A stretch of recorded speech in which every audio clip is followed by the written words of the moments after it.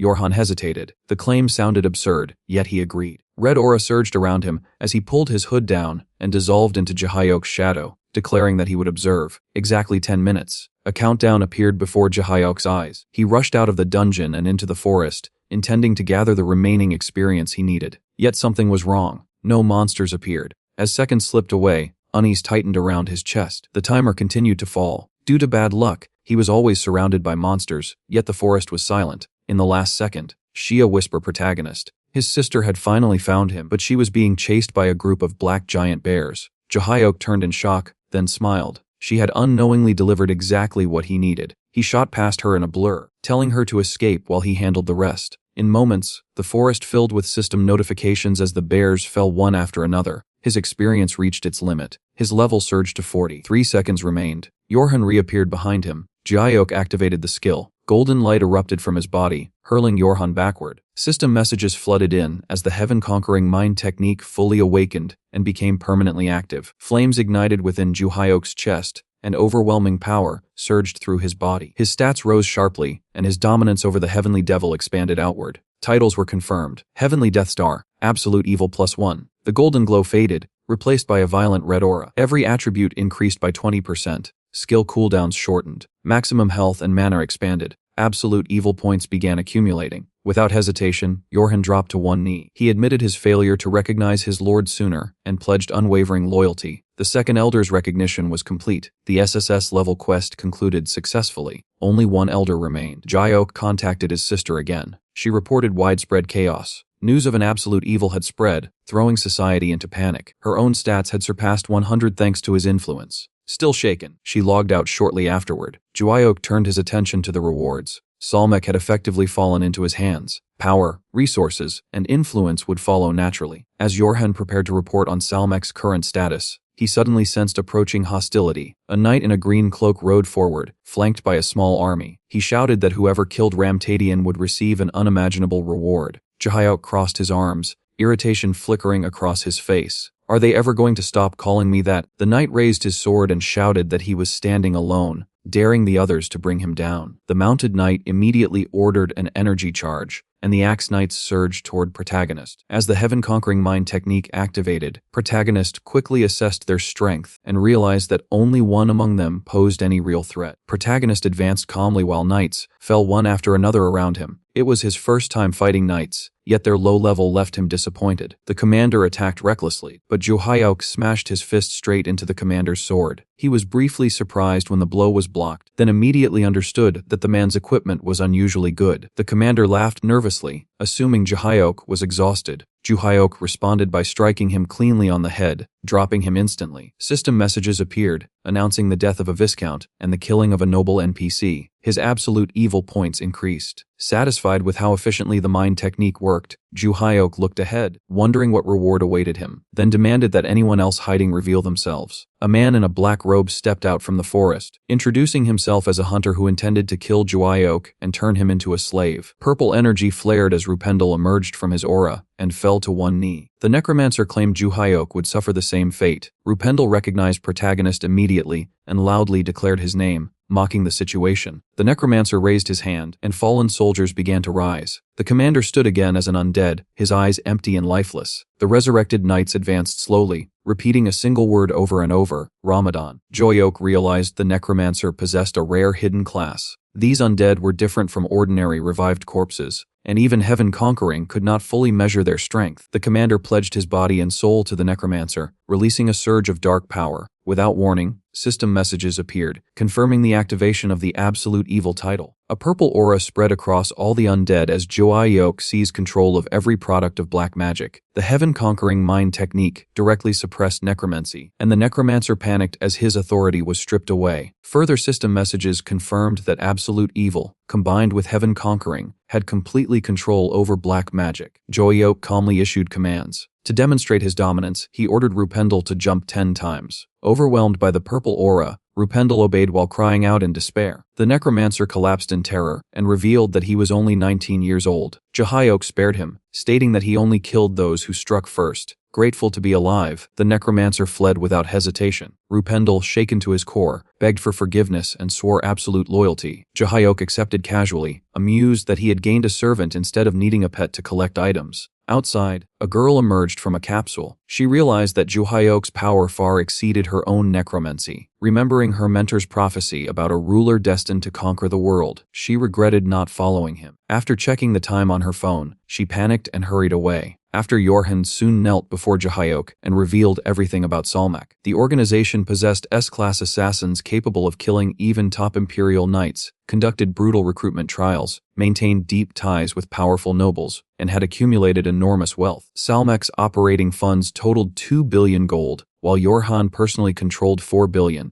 bringing the total to 6 billion. System notifications announced the completion of the attack of Yorhan quest. Juhyok officially gained control of Salmak and received 6 billion gold. Accepting Yorhan's loyalty, he ordered Salmak to remain under Yorhan's leadership and redirected 4 billion gold toward rebuilding Sky Devil Village. Seeing this, Yorhan pledged his unwavering loyalty. Yorhan then warned Juhyok about the third elder, Lexer, the leader of the Black Flowers, a far more dangerous killer who attacked without warning. System messages confirmed that the first and second throne owners had appeared. Juhyok simply smiled, confident with Salmak under his control and his sister seated on the seventh throne. Later, Shia urgently contacted him, explaining that she had met someone important. Sitting in a cafe and smiling at her phone, she suddenly noticed a girl standing in front of her and called out her name. Mariana turned around, smiled warmly, and asked if she had been kept waiting. Shia and Mariana were seated in a cafe when a stranger suddenly stepped up and held his phone toward Mariana. He boldly told her she matched his ideal type and asked for her number. Mariana immediately frowned, apologized, and said she was not interested. Embarrassed, the man rubbed the back of his head and walked away. Mariana turned to Shia and complained that she could not understand how someone could label a complete stranger as their ideal. She said she disliked people who tried to approach her based only on looks. Shia smiled and replied that Mariana was beautiful enough for love at first sight to happen naturally, then honestly added that Mariana still seemed afraid of men. Mariana snapped back defensively, blushing as she insisted she did not have such a problem and had never experienced love. Shia laughed and teased her, saying she had been known as the Ice Princess back at the academy, and that anyone who knew her then would be shocked to see her now. Annoyed, Mariana accused her sister of being cruel. Shia then gently asked how she had been doing lately. Mariana hesitated, saying she would only tell her, before admitting that things had been difficult recently. After opening up, Mariana thanked Shia sincerely and left, waving goodbye and reminding her to get home safely. Once alone, Shia realized the seriousness of what she had heard and decided she could not delay. She contacted Protagonist and hurried home, so they could speak without being overheard. Still out of breath, she explained that Mariana had shared sensitive information. Everyone believed absolute evil fought the saints alone, yet certain classes existed to support absolute evil. Mariana possessed one of those rare hidden classes, known as the absolute necromancer. Juhyok acknowledged this, and said the information was extremely valuable. Shia explained that she trusted him because she and Mariana were close. She then listed the reasons she had already suspected the truth about him: his 20 years of mysterious training, his sudden appearance, the black monsters following him, his abnormal growth rate, and his conquest of the seventh throne. Juhyok admitted that he had always known she would eventually connect the dots. Shia clarified that she had not revealed Juhyok's identity as absolute evil to Mariana, nor mentioned that she herself was the seventh saint, since exposing such secrets could put them in danger. She reminded him that although she was a saint, she stood on his side and was already deeply involved. She then told him she had arranged a meeting and insisted that he meet Mariana in person. The following day in the Leper Mountains, Protagonist arrived wearing a mask to avoid drawing attention. He recalled that Mariana was 19, had left the academy to study necromancy, and was only level 14. It still seemed unbelievable, especially when he remembered Rupendle, a level 50 player he had previously encountered. Soon, he spotted his sister waving beside a masked young woman. When they approached, Juhyok realized she was the absolute necromancer he had met before. Mariana greeted him cheerfully, calling him uncle. Juhyok jokingly asked if she imagined him as some short, elderly man. She asked how she should address him, and he told her she could decide for herself. When questioned about her rough manner of speaking earlier, Mariana admitted she had deliberately lowered her voice to suit her role as a necromancer. Shia joined them, surprised to learn they were already acquainted. Mariana smiled and remarked that their meeting felt like fate. At that point, Shia revealed the truth: Juhyok was absolute evil, and she herself was the seventh saint. Mariana froze, stunned into silence. Before angrily confronting Shia for hiding something so important, Shia apologized, explaining that it involved her brother's private matters. Mariana immediately panicked about her appearance, lamenting that she should have dressed properly to meet her best friend's brother. Protagonist accepted it calmly, privately thinking that despite his sister's praise, Mariana still looked more like a child than an ice princess. Protagonist then grew serious and redirected the conversation, stating that none of this was the real issue. He explained that Mariana herself was meant to become absolute evil and had received the same quest. Mariana confirmed it and pulled out a scroll, explaining that it was a legacy left behind by her teacher. When Jahyok opened it and saw what was inside, he realized it was a map and was left speechless. If you're excited for the next part, leave a comment and I'll do my best to bring it to you as soon as possible.